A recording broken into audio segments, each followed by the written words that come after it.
Hey, we are two Star Wars nerds, and this video may be a little different from the ones that we normally do, but I've had this thought, and for a while we've been talking about just like how can we stay, when it comes to Star Wars, how can we stay rooted in our love for Star Wars? And the idea I had was almost like, I don't know if it's like a love letter or just kind of like a boom, like here's our deal with Star Wars, if that makes sense. Because the reality is, whether you've followed this channel for a long time or you haven't, for us, like, we've had to make the decision to like completely detach from Disney Star Wars. And that we have a whole video where we talk about that or whatever. But what we found is it started becoming like a chore to us. And it was just like, stuff just didn't make sense why decisions were being made. And then this question came like, well, we can't just write off Star Wars because there is this love that we have for Star Wars. And so it really forced us to focus on what we love and why we love it. And so the idea with this video was literally to just hit record and maybe ramble a bit and talk about that. But before I'm very comfortable with rambling, but why don't you talk about that whole idea of like why I guess you love Star Wars, and like why do we keep doing this? Why do we have the books, the toys, the Legos, the games, the movies, the channel, why do we keep revisiting the same stuff, you know? I think there's a lot to that. Oh yeah. But I think for me, it goes back to the nostalgia and just growing up on Star Wars. I was born in the 90s, so I grew up on like the VHSs of the original trilogy. My dad started me very young, and I loved them.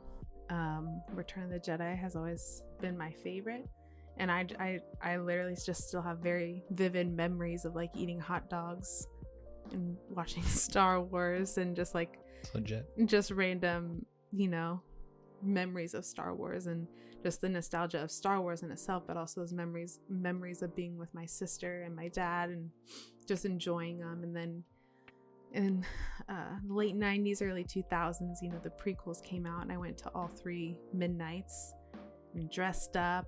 And I don't know, Star Wars has just always been a part of my life from what I can remember.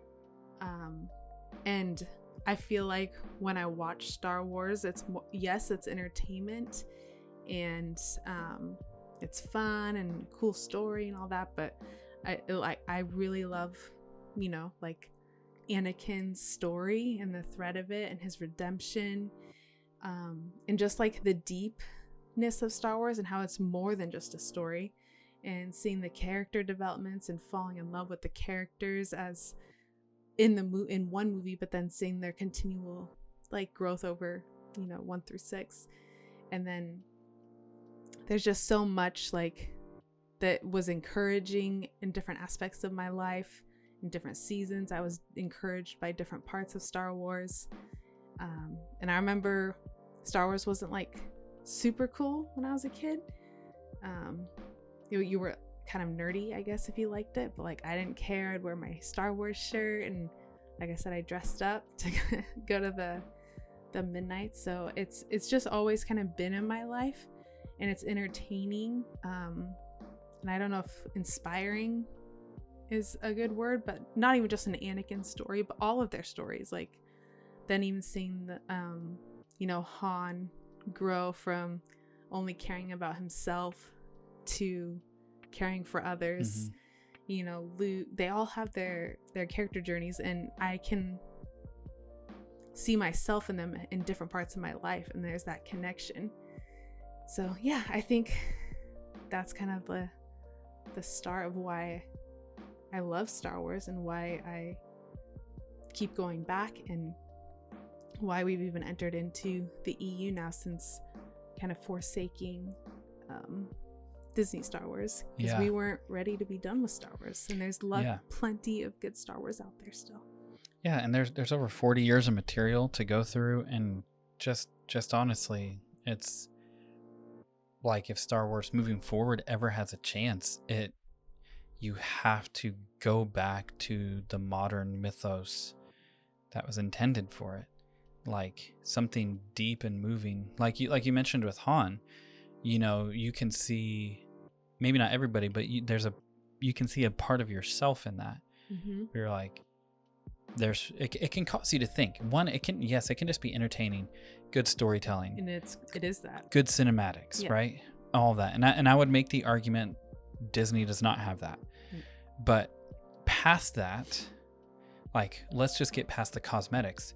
Once you go to something deeper, you can find a part of yourself where you're like, there are selfish parts of myself. Mm-hmm. And maybe I actually can give up a part of myself for the greater good of those I love. Right. And maybe you would like look at Anakin and Obi-Wan and you would see the conflict of somebody who feels ill-equipped to help someone that they see like a brother. And like I want the best out of this person, from Obi-Wan to Anakin, but it's like they know that they can't. They see somebody slipping further into something they shouldn't. Mm-hmm. And like there's so much that you could draw from. And I even think when you talk about inspiring, like I remember watching like the CBS Fox VHS tapes and then like the special edition as a kid and the prequels. And I remember Empire of Dreams was on all the time. And not only was I enthralled with the world of Star Wars, but then when I saw what was possible behind the scenes, yes, still to this day, I have a love, maybe an equal love, if not greater, for the behind the scenes as I do for what we see on the screen.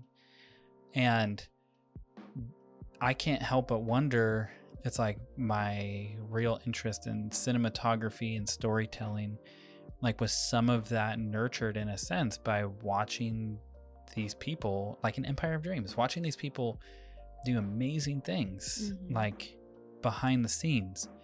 And I remember things being pointed out to me, like one really, really vivid memory was like when in Empire Strikes Back at the end, when the medical droid is repairing like Luke's new cybernetic or robot hand, his robot hand.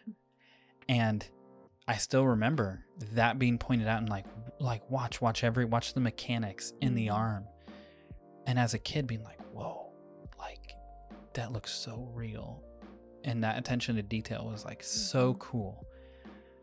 And I also remember, I mean, if you've watched this channel, the relationship with my dad is basically non-existent. So I try and avoid necessarily talking about it, but I remember he had this like Millennium Falcon like car manual book, and it was just like he had all these manuals for all these cars he owned, and he repaired cars and sold them and restored different vintage cars and stuff. And he had one for the Millennium Falcon, and it was literally like hundreds of pages of, and I'm like, that's not even real.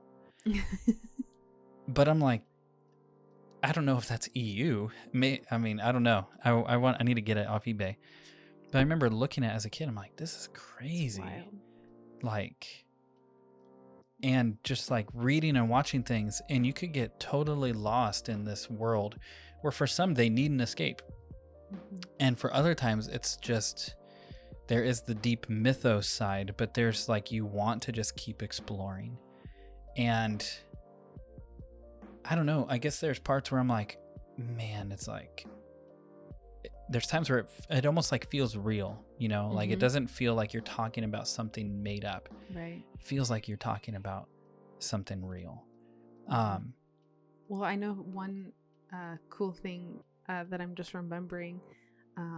It was when Attack of the Clones had come out, or shortly after. I was learning in school about like what foreshadowing is.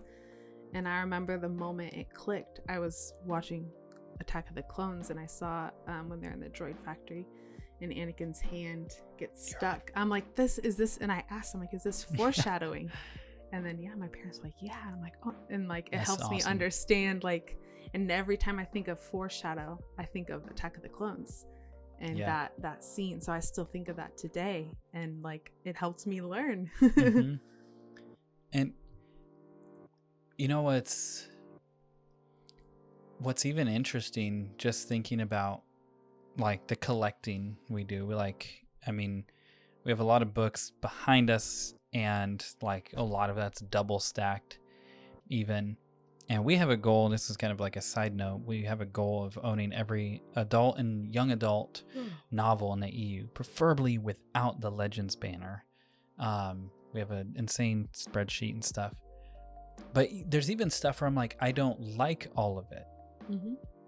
But I still am like, I want to collect it and I want to own it, because it's like, I don't know if it's going to be kind of like scrubbed or removed or hard or whatever. But to have, I guess maybe, I think since there's kind of like a definitive beginning and end to like what I consider and what you consider to be canon, like there's like a start and stop time.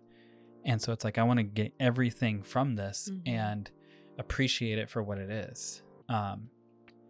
And especially to see like how much of a shift Star Wars had on culture. Yeah. That literally it redefined and reshaped culture. It redefined cinema. It literally changed technology, and all at the same time. It's not just like the flash bang motion graphics, that it was the whole point was to tell something deeper and to connect with people on a very deep level. And sure, there's merchandising, and this isn't perfect. This isn't like this is some biblical thing, but like I'm even thinking like all of the entryways to get to this place where George wanted to tell this modern mythos, to like touch the soul of another human, you know, through storytelling. Like I think of being a little kid and I got like the N64 box set that had like the pod racing game with it. I was so bad at that game. I loved that game. I played it recently and I was bad at it. I was good at it as a kid. My family called me Crash and Keeley. That's where I got that. You are bad at racing games, yeah. Yeah. I'm all right at Mario Kart, but no other racing. That's true. But I think about that and it's like there's so many, and sure you could maybe talk about like the illusion of nostalgia, like whatever.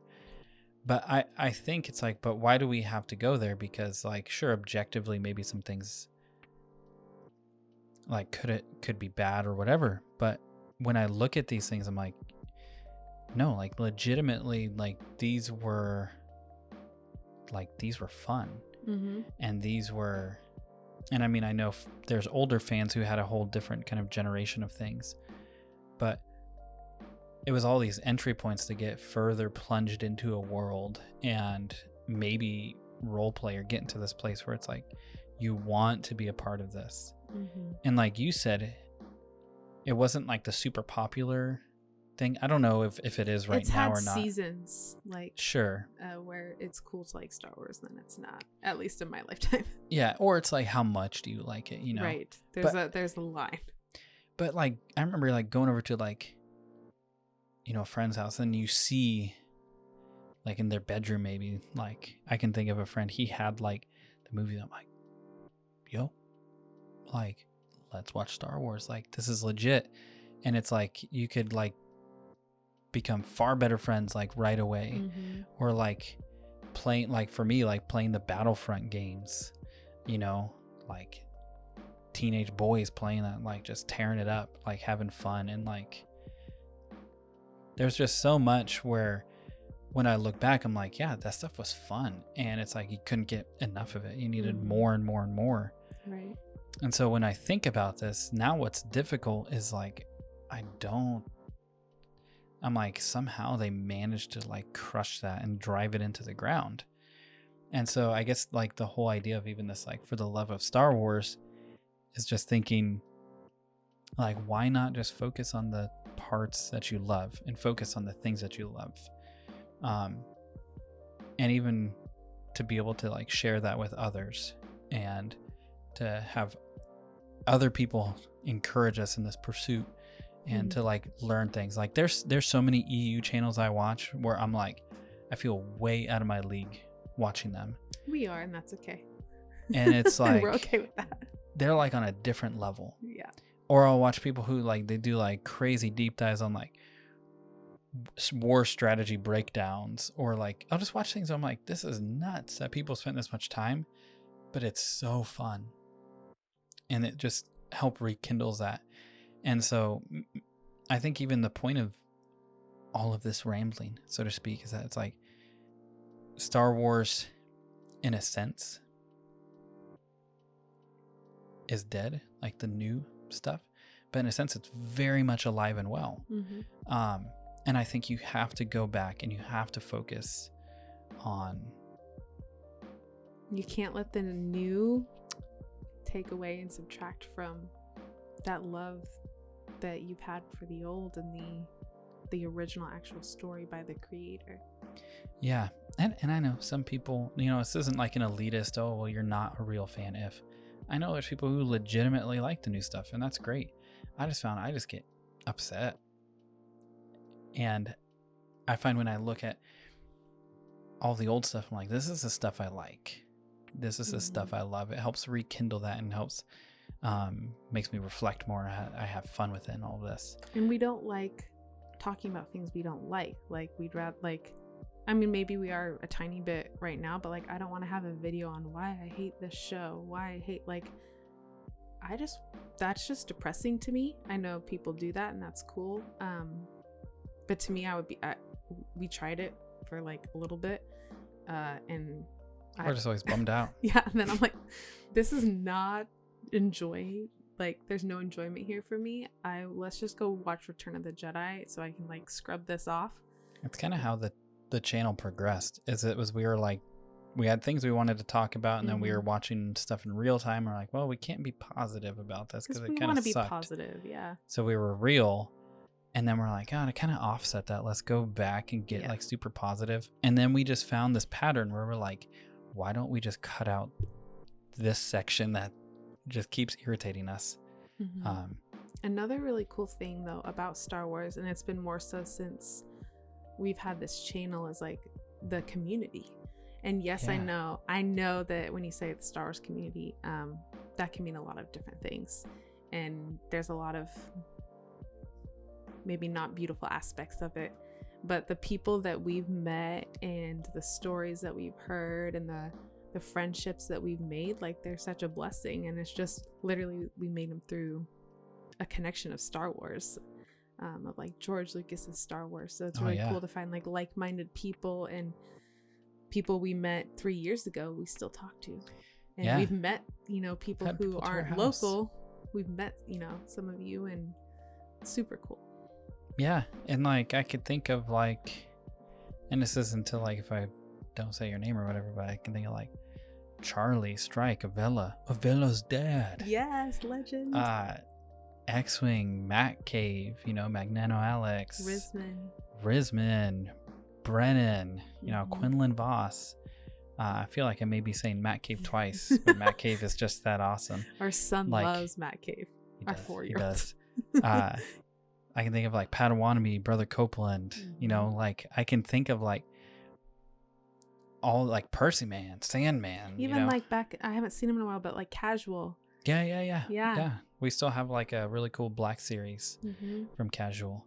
But I can think of all these people, and like, I don't want the next 5 minutes to just be rattling off names, but like there's people where I'm like, we love you guys. Like, yo, these are like real people that I enjoy talking to. And it's cool. And so that's part of it too, where it's like you get to find your people.